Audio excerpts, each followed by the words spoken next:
What is up, everybody? Welcome to another edition of Drive for Show, DFS for Dough here on Rotogrinders. Happy to be with you. Back after a week off, myself, Justin Van Zuiden, aka STL Cardinals 84. Happy to be back with the crew this week, breaking down the John Deere Classic, always one of my favorite non-major events, solely because it takes place about a half an hour from where I live. Otherwise, yes, I realize for most people, this event is easily forgettable the week before the Open Championship, but should still be fun. Lots of birdies to be had. And if you win some money, you know what? Who cares if the tournament is garbage? If you win 50K or something like that, you'll probably have a better feeling about the tournament afterwards. So we'll try to help you along that endeavor as we go. We'll bring in my two usual co-hosts, talk about last week's Rocket Mortgage Classic. Speaking of a birdie fest, plenty of those to be had last week. Noto, hope you guys got along without me okay last week. How was the Rocket Mortgage for you? Yeah, we missed it last week. Rocket Mortgage Classic didn't end up being a great week for me, but we talked up Cam Davis. We said if there's any course on tour, that fits his skill set, it would be this one. We also said he owed us from the year before when he three-putted on his last hole to miss the cut on the number. So, yeah, it was good to get that. Good to see him get the win. And as far as the John Deere goes, I've never won anything in my 10 years of playing this freaking event. So, yeah, let's turn it around this week. Yeah, we'll hope so for everybody's sake. Hopefully it's a better week for you, and then maybe you'll embrace the John Deere like me. But I should have worn my shirt, didn't. But next year we'll get it. But Tambo, how was the week for you? Yeah, not good either. It was really actually a down week in the sense that I called this yesterday, but it was my Keith Mitchell 2.0. And what I mean by that is I did not bet Keith Mitchell at like 150-1 when he went on to win the Honda. And the reason I'm most disappointed is because me and Noto, he just talked about it. We talked him up. We said, this is going to be Cam Davis week. Let's go. Let's get in on it. I even said on the Wednesday show, I was like, listen, I like Redmond as one of my conviction plays, but I won't change it on anybody. But I said, I don't feel as good about him as I do about Cam Davis. And then I did not bet him at 125-1, like pretty much everyone I saw it on Twitter, all my friends there had him at 125-1. And that one burns me more because Keith Mitchell winning the Honda was a surprise. I was like, okay, I can let this one go. It's the Honda. It's a tough track. This made perfect sense for Cam Davis, and he took the thing down. So good for him. It was great to see. And that funny that Noto mentioned that three putt when he moved the cut line and everything. I saw Monday Qualifier post a thing about, so I think it was around that today where someone said that was like, there was fans cheering for him to miss the cut because they needed that in order for the cut line to move, and just a tough moment for him in his career. And now obviously a great moment for him in his career and be able to grab up 2 more years, move up in the FedEx Cup, everything that comes with the W. So awesome event in the end. It wasn't exciting over the week, but we're going into something similar here. And one last thing, Cards, just to your point, we still got to play this week because you get a lot of money together this week. There's 3 milli makers next week for the Open, and that's a lot of fun always. So you want to try and level up this week. Don't save your money, invest, grow, and then go gamble it all away next week. That's a lot more fun in my eyes. So I'm ready. Or you can gamble it away this week and next week, always an option as well. Yeah, exactly. Probably not the preferred method, but yeah, it was a rough week for me. I did put Cam Davis in my article. The funny part was, since we were gone, I don't know, I did like 100 lineups in the low dollar stuff. And I had one 6-6 lineup. I had a couple with a good shot that had Hideki, then he withdrew. So I had one 6-6 lineup. Really didn't follow it at all. And at the end of Friday, I was only cashing 2 lineups out of 100 with one 6-6, and ended up cashing like 36 of them, despite only having the one 6-6. So my golfers that made the cut did really well on the weekend. Makes you wonder, what it could have been if you had more 6-6 lineups through there. But coulda, shoulda, woulda. At least the weekend helped make some of it back for me, and hopefully we'll roll some momentum into to this week, which should be another similar type of event. The cut line going to be 3-4 under par here, like it usually is, like it was last week. And every single year that that TPC Deere Run has hosted this event, the winning score has been 16 under or better. In each of the last 11 editions, I believe it's been 18 under or better every time. So it's not a course that's going to fool anybody. It's a very weak field, and it's almost identical circumstances to what we had last week, where obviously I wasn't on, but I'm sure you guys talked about the fact that it can be, variance can be a fickle thing here in events like this one. And we saw last week with Bryson, massive chalk and missing the cut. So it's going to, factor in this week as well. Some of the chalk players are probably going to miss the cut. And there's going to be some surprises up there near the top of the leaderboard. And we saw Troy Merritt get into that playoff last week too. Neiman, 72 bogey-free holes, ends up losing and doesn't win the tournament despite not making a bogey. So those are the types of things we're going to see again this week. Anything else from you guys for last week before we move along? Tambo, you got anything else?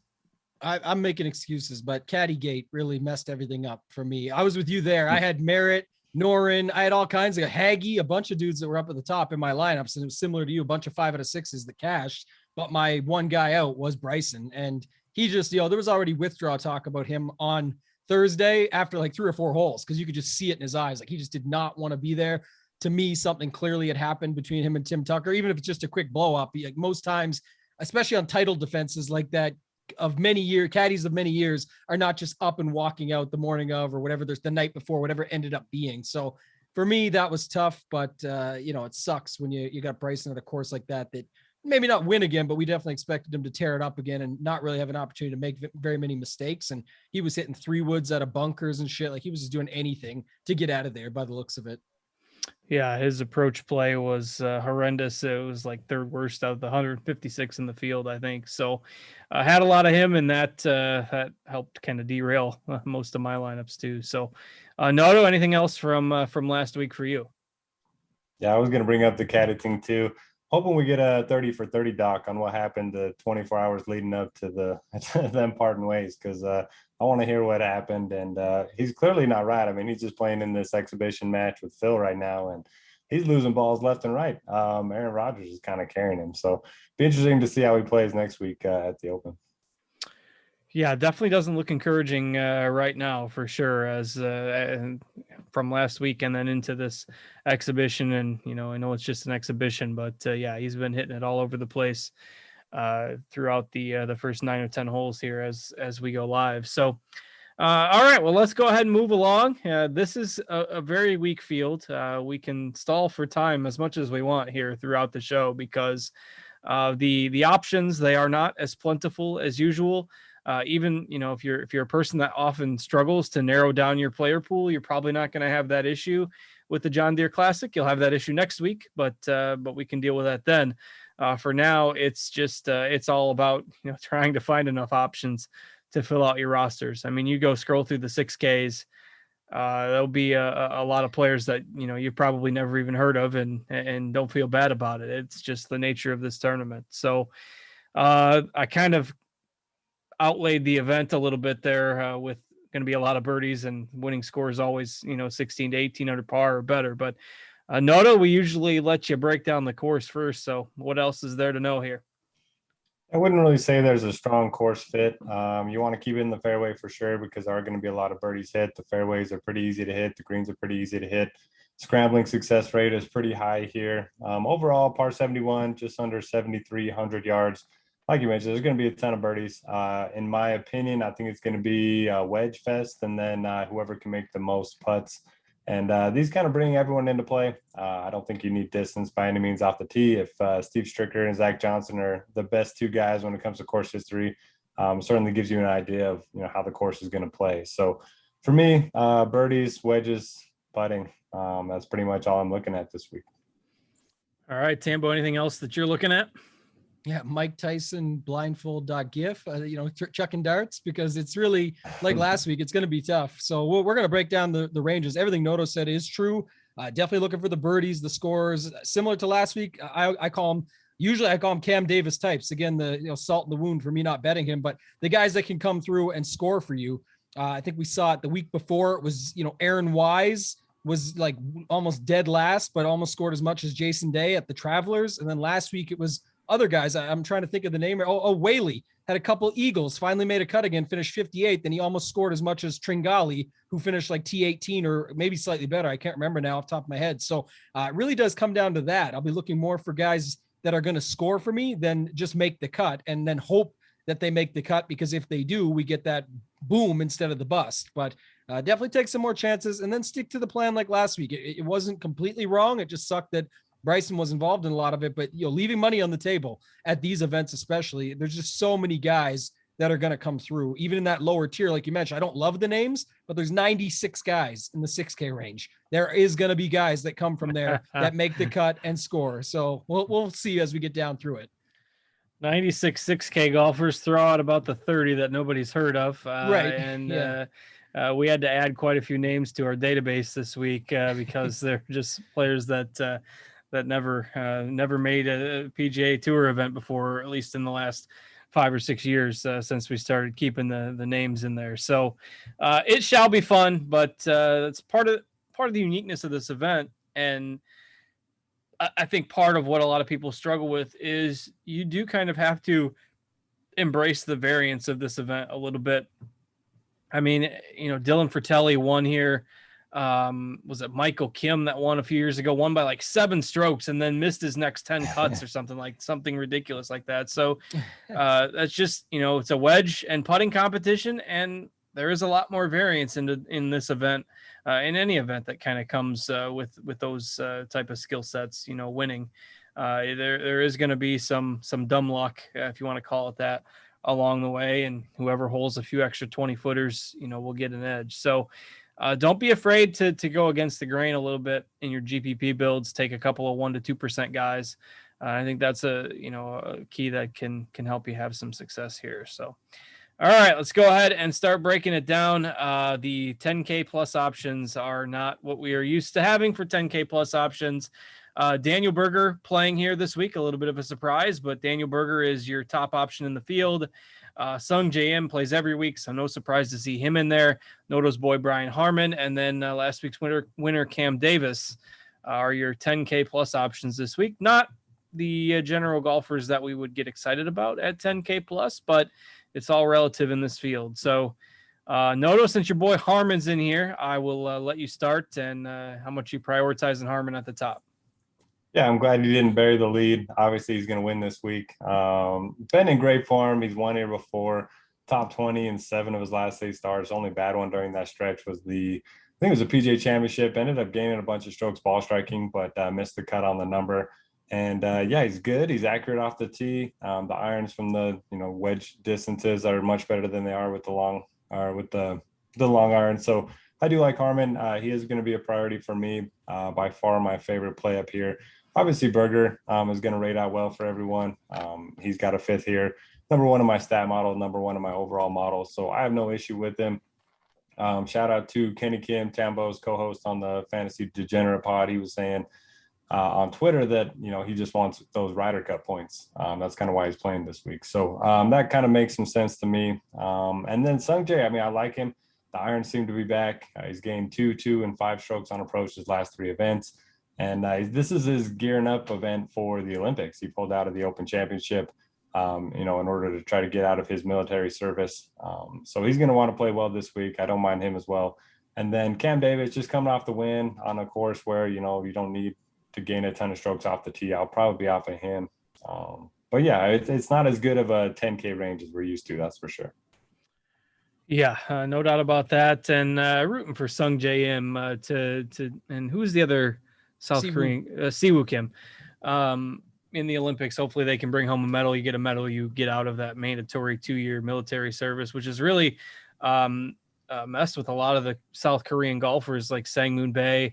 Had to take, his 2-year leave and hasn't really done anything since he's been back. So, somebody like Sungjae and Siwoo. Hopefully they can, certainly a lot more at stake than just, an Olympic medal for them with all that goes along with it with their country. So, I kind of agree with Noto's thoughts. I mean, it's hard to pay 10K plus for Davis after winning last week, though, a birdie fest is, if we targeted him last week on a birdie fest, no reason you can't this week either, but he's just really expensive now. So, Harmon, Im, and Berger, I think I like a little bit more, or even starting in the 9Ks. Tambo, your thoughts on these top 4? Yeah, there's only 4 guys there. Echo a lot of what you guys said. The thing for Berger is, like I said this to Kenny yesterday, and I'm glad that even added fuel to the fire because I was already in on Berger. I talk about this all the time. Berger only plays usually only plays the hardest events, the strongest fields, the toughest courses, and then he gets 20th and 30th at all of them. And then people say, oh, he never does anything. He doesn't close, but he's in the field with Rahm, Rory, BK, all these guys that he's in the field with in these tough majors and strong field events, WGCs, and he's still doing well. He's just not closing them. But then he goes to like the AT&T Pebble Beach Pro-Am and closes the thing out and wins it. So when he comes to a course like this, the extra additive, like Noto mentioned, Kenny said it, he falls into if he wins here, he falls into the second last spot or the first alternate, I guess if you call it, right behind Xander and only 1,000 points back. So this would be huge for him. He's definitely the strength of the field. I do like him for that reason, but like Noto said, Harmon week would be a thing here. So I don't think anyone's shying away. It doesn't look like with ownership from Harmon, but this price makes sense considering how well he's been playing and the field strength. You just have to look past that and get past the sticker shock and plug him into some lineups. He makes a lot of sense, but I will run some Berger Harmon lineups here as well this week, just to be unique in that sense. A little more stars and scrubs. Do you guys think, Cards or Noto can answer this, that people will shy away from Berger at all based on the fact that similar type event last week where Bryson just burned everybody as the only 11K guy? I don't know if it's the Bryson factor as much as it is people always tend to shy away from the top at the week before a major, just out of, whether it's withdrawal concern, founded or not. It's just, I don't know. We've got him at about 18% right now. Wonder if that comes down. That's what I do think it'd come down. Maybe it'll come down a little bit, but it's hard to say. I mean, it's just such a weak field that and there's so many 6K options that, some of them are going to come through. But Noto, your thoughts on ownership on this range? Yeah, I mean, I hope he's going to be lower owned. That would be nice for sure. He's a clear favorite. And there's not a lot of options that you love in the 6K range. So maybe people will start with the balance build. That's typically where I lean, but I kind of like the stars and scrubs a little bit more because, like you mentioned, this is a week where those 6K guys are going to pop up for sure. We know who you're starting with. Noto's main lineup will start with Harmon. You can put that in the bank. Everybody knows that. The dot came preloaded in lineup HQ. dot came preloaded. It's working again this week. So, all right, let's move into the 9Ks then. I'll let Tambo have first crack at this. It looks like Russell Henley might be the most popular option on the board this week, or at least close. Was in the mix at the U.S. Open before fading on Sunday. Finished second here a couple years ago. This event was not contested last year, but he shot 10 under on Sunday to finish second. And again, these are the types of tournaments, putting contests. If you can get hot with the flat stick, no surprise to see Henley contend. Kevin Streelman has a pretty solid history here. You've got guys like Kevin Na and Aaron Wise. I mean, these are the types of events where you could see them contend as well. Interested to hear Tambo's take on Kevin Na. He's usually a Kevin Na guy, but what about a 9,500 Kevin Na? Yeah, I think it's all relative. It's similar to me. I don't hate it. And this is why I asked the question earlier to you. I posed the question, I guess, about Berger at the top was because nobody except Kevin Na is under, call it 13% here. And Siwoo's probably going to continue to pick up steam with the same narrative as Sungjae at the top that, like Noto said, it's their warm up for the Olympics. When guys are getting tuned up for a major, they come out and usually try and play their best golf, find what they need to find so that then they can take that form into the next event and where they just need to medal. I say just, it's like a 40-man field, I believe, but still that's a key for them, right? It's huge for their careers. Like you talked about the Sangmoon Bay factor, came back after military service, won a web.com tour finals event, and then really has done nothing since. So it was kind of like maybe he's back and then he never was. So really big for them. So with that said, I am in on Na, looking at it now, seeing some ownership and whatnot. I was already liking him. There's been some narrative talk too, and I kind of like this one. The Shriners really lines up. If you look back the history of it, a lot of the guys that have won at Shriners have either won here or top 3'd here. Kevin Na definitely has. So, and he's got some good history. So I do like Kevin Na. I don't really understand the 5%. It's kind of the same sticker shock as Brian Harmon, I guess, at 10-4, but he has more recent form. With Na, you're talking about a guy that can scramble, can putt, all the things that can still help at a place like this. Is shorter, all these factors that you don't need the length, all these things. So I do like him. I like Streelman and Henley. They're showing a bunch of ownership there. I guess, I'll stick with them. I'm not going to go away from them just because of that. Henley, Streelman have the stats. They pop. Wise was the one that was interesting to me more than Noren. I like that Noren had himself a great week last week. I made the joke with Kenny on the podcast about back at the Farmers when Noren got held up by JB Holmes slow playing and then ended up landing in that, bad spot going into the playoff with Jason Day, having to finish it out on Monday and lose. But, I can't remember how that one went down. It was something along, he was close in that event. I do remember, but overall he hasn't had a bunch of great finishes on the PGA Tour. So I'm not sure if just one start will propel him. So I kind of like Aaron Wise, couple top 10s, last 5 outings, scoring stats, won the Byron Nelson, which was also an event where he went 23 under. Definitely can pop and score for you at 9,200. It's just a matter of which Aaron Wise and which putter that we get this week. So I would say Na, Wise, Henley, Streelman. Those are sort of the 4 I'm looking at there. And then Siwoo over Power at the bottom, with Power showing a bunch of ownership. I'll go to the Siwoo narrative, and even if it picks up steam, I'm good with it. Yeah, that shocks me on the Seamus Power ownership. 20% plus was a late add to the field last week and gained some steam and played pretty well. So, but at 9K, I didn't expect that many people to look his way this week. But maybe his dips a little bit, or maybe I'm just off. But I'm probably not going to go there at 20% ownership. So, Noto, your thoughts on the 9K range? Yeah, I think I agree with you guys when it comes to Seamus. It's just tough to, overpay and have him be overowned. So if that holds, I'll probably be underweight as well. He's been really good, obviously, the last 4 events, and he's 3 of 3 here. But that's tough to pay. The chalk at the top, I'm more willing to eat. And Russell Henley, Kevin Streelman, both of them have, top 10s here. Both of them been in pretty good form. Streelman missed the cut his last time out, but it was right on the number. The stats didn't look too bad. Kevin Na is tough for me, man. If he was like 8,200, I would love him this week. I do think he brings a lot of win equity to the table. I don't mind him as like an outright bet here. I'll probably do that rather than playing him in DFS, because I do think his floor is a little bit lower than all of these guys. I like Noren. He probably should have been in that playoff last week. He had 2 close birdies that he missed on 17 and 18. He's playing real well. I kind of liked his interview after the tournament, just saying, it's good to feel nervous again, be in contention again. So I like him. Aaron Wise, I worry about him making enough putts in a birdie fest where everyone's hitting greens. But, so that worries me a little bit. And then I'll definitely be on board with Siwoo Kim. The fact that he's 0 for 2 here, I do think will keep some ownership down. Yeah, and the form lately has been a little hit or miss with him. Missed cut at the Travelers and the Charles Schwab, 58th last week.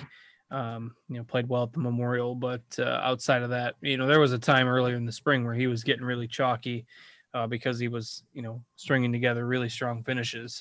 That has tapered a bit, so the ownership, going the other way now as well. So, all right, let's go ahead and dig into the 8K range.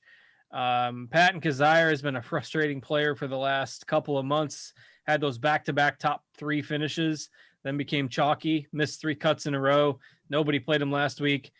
Came through with a top 25 and 19 birdies. So he's there. You got McNeely, Troy Merritt, last week's playoff contender, who likes this event, plays here almost every year.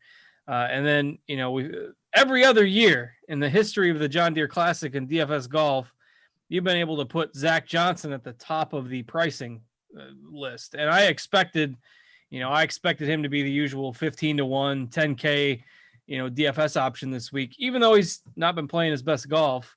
But here he is, 8,500 on DK. I did not expect Zach Johnson to be 8.5K at the John Deere. This is he's an Iowa native. This is kind of he's one of the only top golfers that kind of treats this like an important event.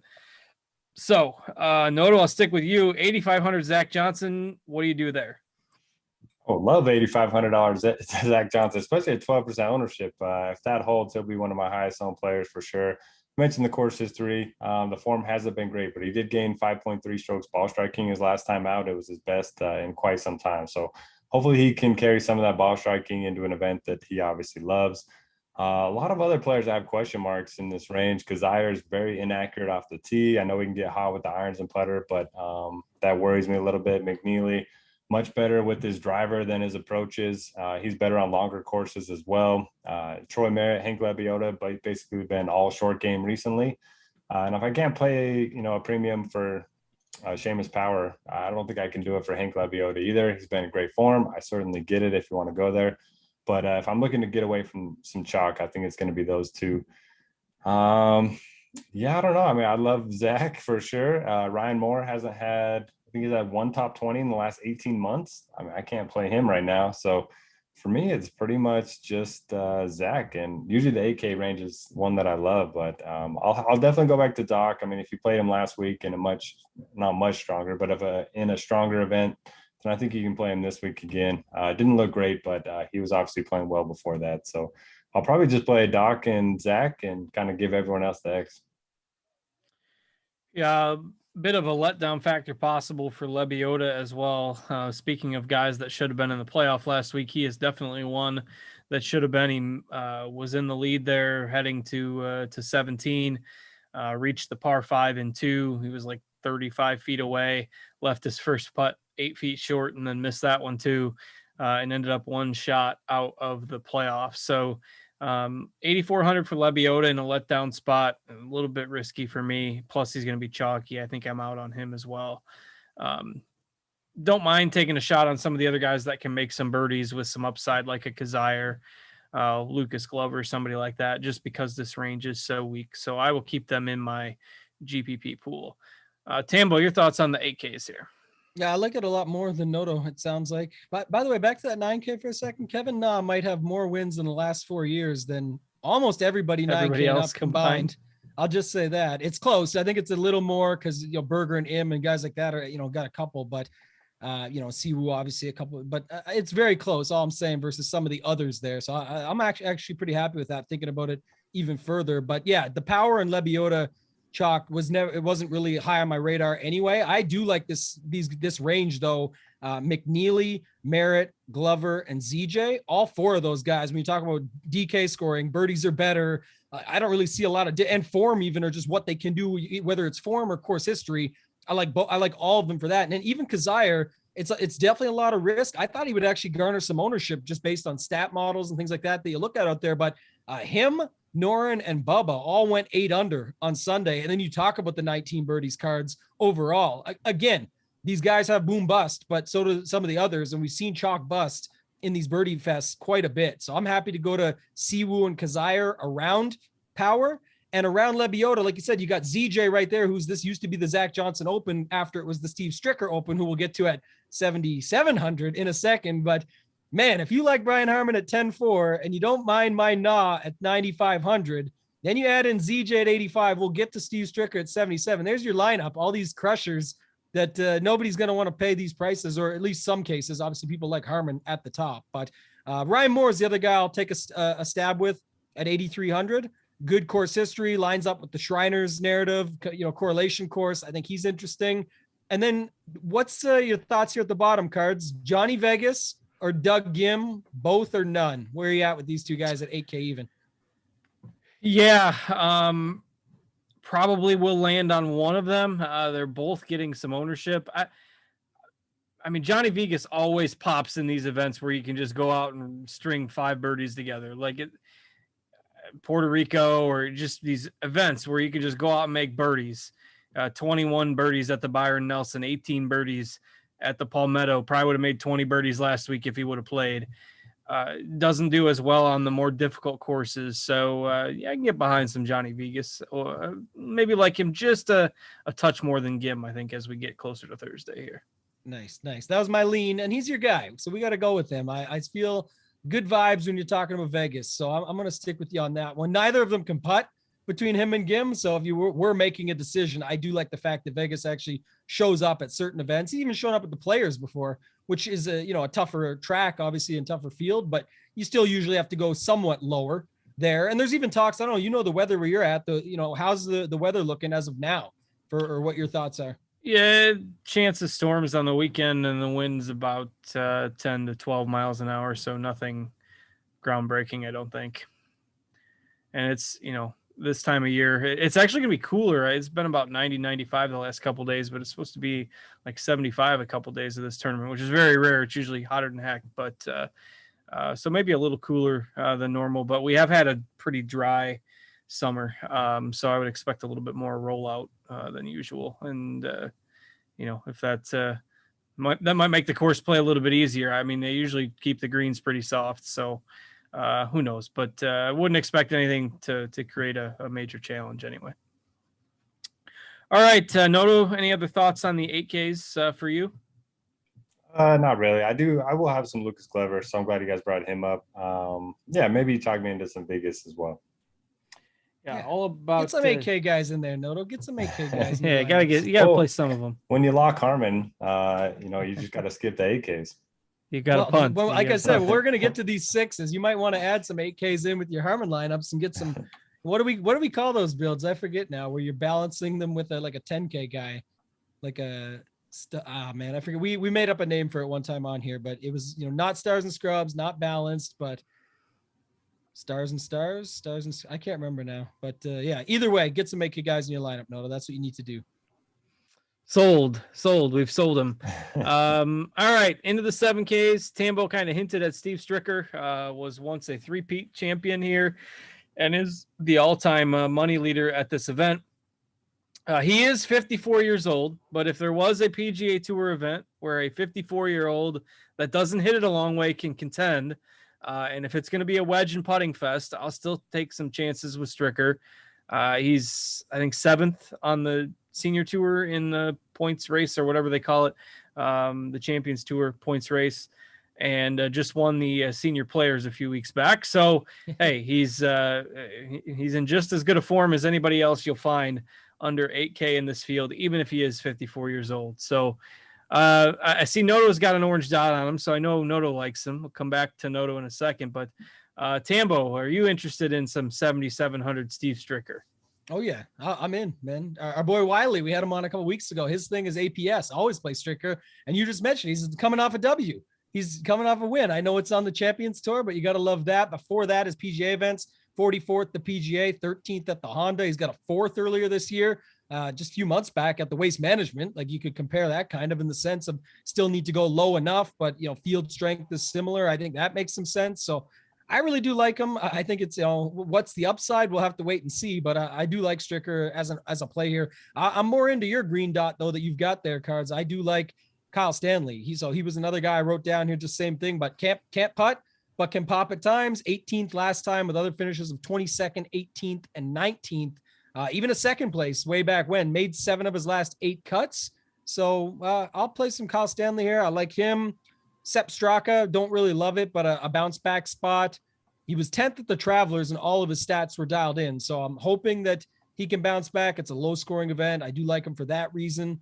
And just staying above 7,500. The only other guy, I do like Werenski. Quiet little 25th place there. Really had it going on approach and with the putter. Can go low. Made cuts in 3 straight years here, which is he played at the last 3, 17, 18, and 19, and got 47th, 23rd, and 25th. So another guy I think is okay above 7,500. All right, Noto, your thoughts on the 54-year-old course history buff in Stricker and the others around him there? Yeah, so he's skipping the U.S. Senior Open this week to play in the John Deere. So if he didn't think he could win, I don't know why he wouldn't be here. I think it's the 50th edition of the John Deere. Maybe that's why he's here. But you mentioned he's won here 3 times. He's got a couple top 15s on tour this year. So I still think he can contend. I don't mind him as an outright bet. It's just one of those weak fields. I don't think it's all that much better than a Korn Ferry Tour or a Champions Tour event. So love Stricker this week. Agree with some of the guys Tambo mentioned. I don't mind Werenski. Don't mind Kyle Stanley. The ball strike, he's been awesome. If he could have one good week with the putter, he's going to be there on Sunday. I like Ches Reavie. missed the cut on the number last week, but now we get him on a shorter course. His irons have been really good over the last 4 events, so I like him a little bit. And then if you're playing the older veteran narrative, I do like Pat Perez a little bit. His short game's been awesome over the last couple months. So he'd be the other guy I would mention, and maybe some Harold Varner. I've just decided anytime he's low owned, I'm going to play him. Anytime he's chalk, I'm going to fade him. He's just so random. He's going to pop at random events, and he tends to play the easier courses as well, similar to Johnny Vegas. This would be the random spot for him to win and like hold off, a crowd on Sunday. Like we've seen him contend before, but really struggle on Sunday in the final group. But like, if you're in the final group on this Sunday, you're going to be with like Bo Hostler or, Pat Perez or some other, whoever just randomly pops at this tournament. So a little less pressure. I think if Varner puts one of his weeks together, this could be a spot where you might see him be able to close. Not saying that I think he's going to win, but I do like him as a GPP option this week. Scott Stallings, I've seen getting a little bit of buzz. Patrick Rogers likes playing this course. He's an Indiana guy that always tends to play here and, likes those courses where he can show off his driver a little bit. Keith Mitchell, these guys that are super risk reward that make a lot of birdies, but often find trouble. This is a course that, sometimes you can outweigh the bad by giving yourself plenty of birdie looks. So those are some other players I like above 7K. Tambo, you got anything else above 7,000? Yeah, guys below 7,500, I guess, just to notice when I forgot Pat Perez, I do like that call. 14th, 10th, 2 of his last 3. The Varner call, man, maybe it is the spot. He did get 6th here a couple of years ago. So just of note there, it would be the spot like Card said. I just said this yesterday, though. The downfall I have with him is he just doesn't, it's not like Cam Davis. It's like he'll make a cut and then finish 50th and not bring the scoring with it, or 40th and not bring the scoring with it. And that really makes it a little bit tougher, but I'll have to put some in. I'm with Noto. We talked about it last week. If he's going to be low owned, it's definitely a good time to go back. Anytime he's high owned, he doesn't seem to come through and everyone wants to play him. And then he just comes to an event like this. It should be a place to pop. I like Stallings. I like Patrick Rogers, 41st last week, but that makes 4 made cuts in a row. This event, he's got 43rd, 2nd, and 27th the last 3 times out. So definitely like him. And then I guess Neesmith and Haggy were 2 other guys that popped for me down at the bottom. And then Tyler Duncan. Tyler Duncan, besides the first name, which is obviously great, just hasn't really flashed upside lately, but I did see, 3 straight made cuts, got himself a little paycheck confidence, keep grinding here, finished 26th and 12th here the last 2 times out. And Martin Laird is another guy, courses like this. He's shown up on the Shriners thing I talked about earlier, and then the par 4 scoring. It kind of makes a lot of sense for me. So I do like Laird as well at the bottom. You got a hot take on Haggy there, Noto? I've seen him mentioned a few places. No, I like him on Bombers tracks. I just don't know 350 yards into the trees is going to do much here. So I could be wrong. I guess we did see him contend where Matt Jones won, was at the Honda earlier this year. And that was kind of a tighter track, but don't really love Hagee. I don't love a lot of guys in this range, but anytime I can overpay for Patrick Rogers and Brian Harman, I got to do it. He did 5.8 strokes ball striking last week was his best since 2016. So coming in some good form. You guys mentioned the course history. Other than that, I mean, Neesmith's been good with the irons, but nothing else really. Satoshi Kodaira, for whatever reason, he has just found a cheat code with the putter. He's gained 25 strokes putting in his last 5 events. And prior to that, he had lost $1 million. So I don't know what's going on with him. He does hit a lot of fairways. He's pretty good with his approaches. I don't mind a little bit of him. And then I'll play Vaughn Taylor just because he's an old guy that kind of fits that mold.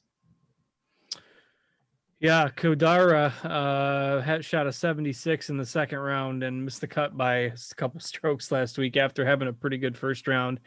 So he needed to hole a couple more of those hero putts to make the cut. Didn't happen.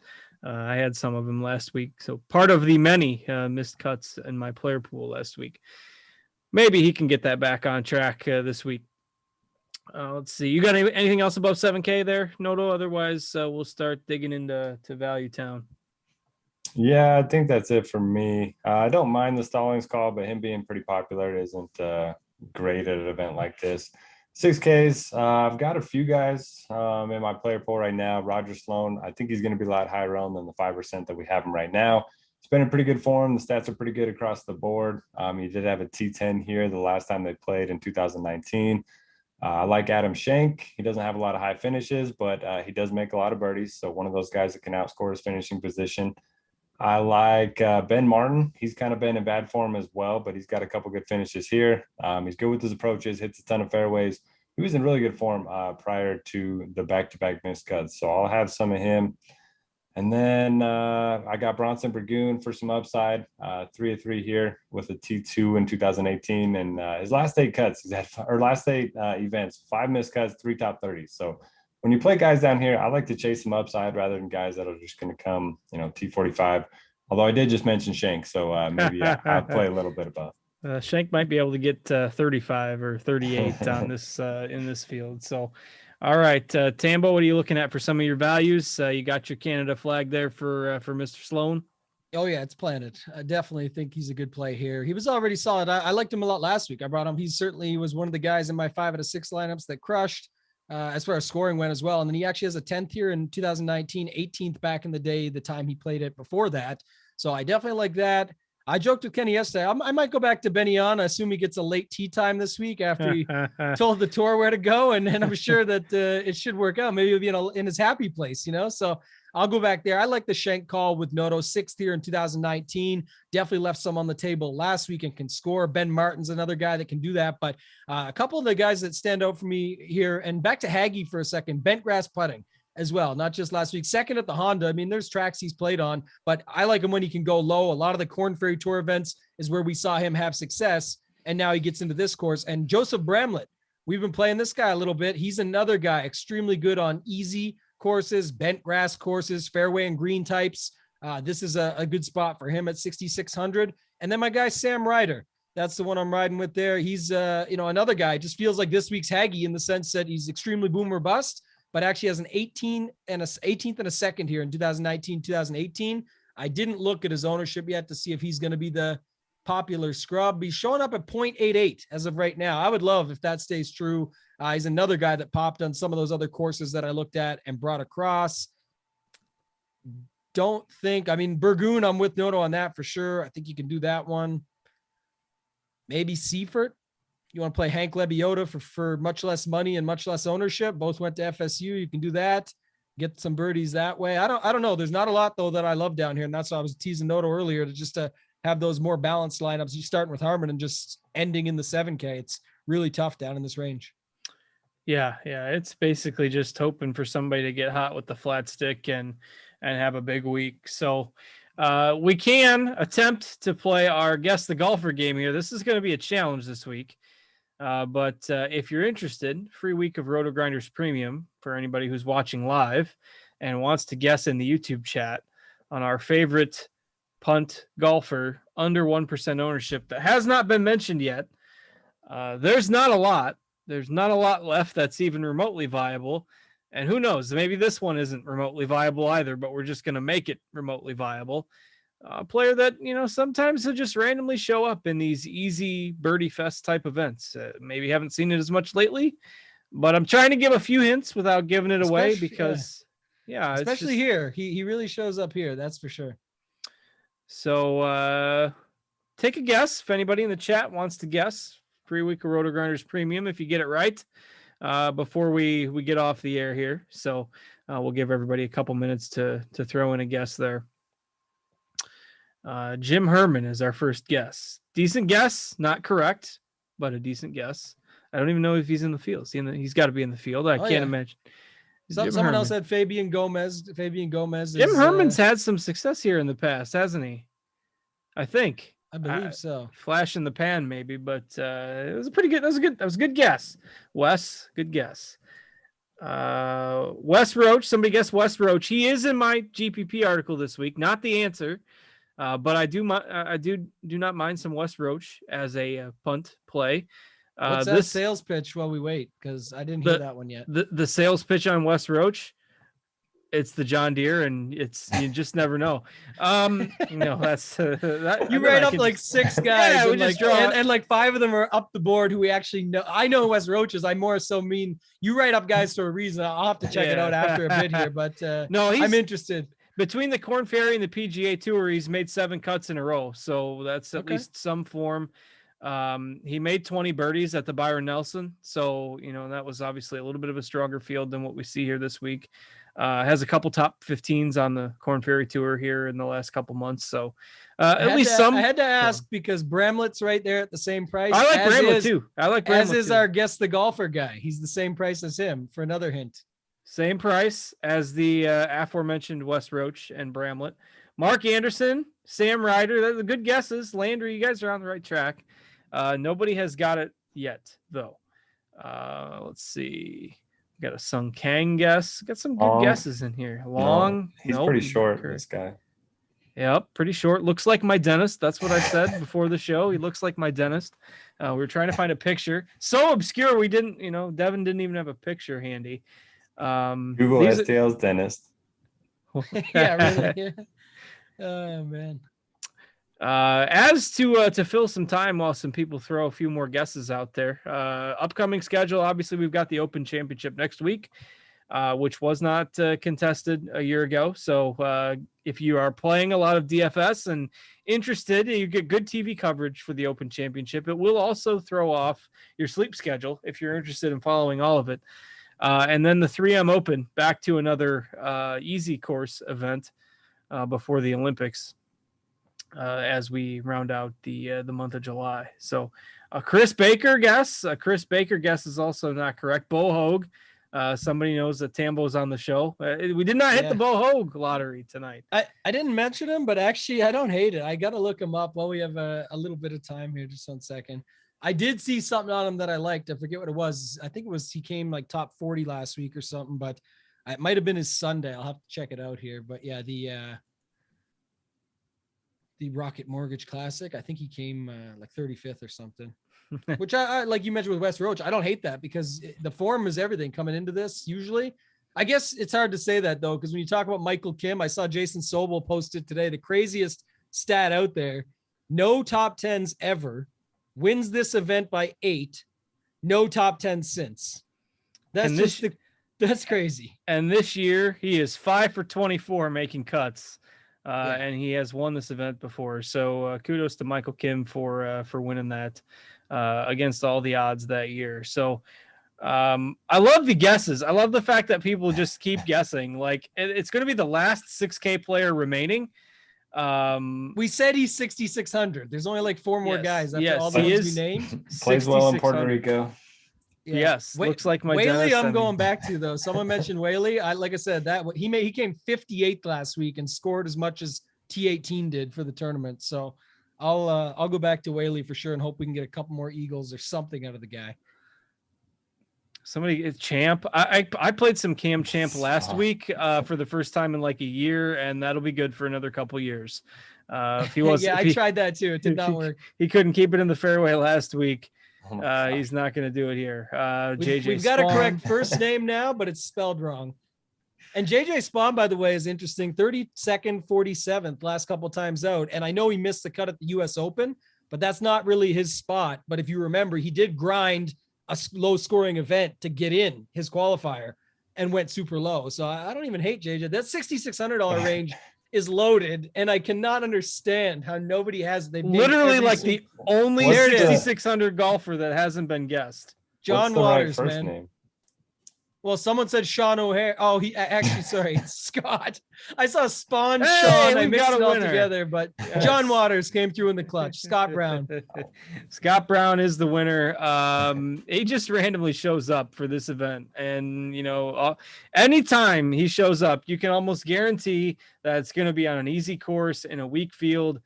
Throw a few bucks on him at like 200-1 for first round leader or something. If you're into that, I don't even know what his odds are, but 3 of the last 4 trips here, 16th, 25th, 12th. He was flying solo on Sunday last week. with an odd number of golfers making the cut, and shot like 6 under on Sunday. So, that can often lead to some success if you subscribe to that theory. So Scott Brown, he's the winner. Congrats. That was a struggle, but John, you win your free week of Rotogrinders Premium. And on that note, we are going to get out of here. 51 minutes, it's going to be 53 minutes. That's pretty good for this field and the woeful strength of field that we have this week. So we can just take the YouTube chat and make it our player pool with all those guests. Yeah, just throw it all in there. Use all those dudes at the bottom and then plug in with whatever you like at the top. Noto's, Lock, and Harmon. We'll roll with that for this week, cards. Yeah, Noto's got his 150 Harmon lineups with all those guesses ready to go as his round out options. So, all right, for Tambo, for Noto, for our producer Devin, working hard behind the scenes as always. I am Justin. Thanks as always for tuning in, or even for those of you that are catching us later in the week, closer to lineup lock on the podcast feed. We do appreciate that as well. Even though you can't interact with us live, we appreciate you checking us out and listening on your way to work or on your lunch hour or while you're working or whatever we can do to help keep you company and try to make some money along the way. So we will be back next week for the Open Championship. Until then, take care, everybody, and good luck.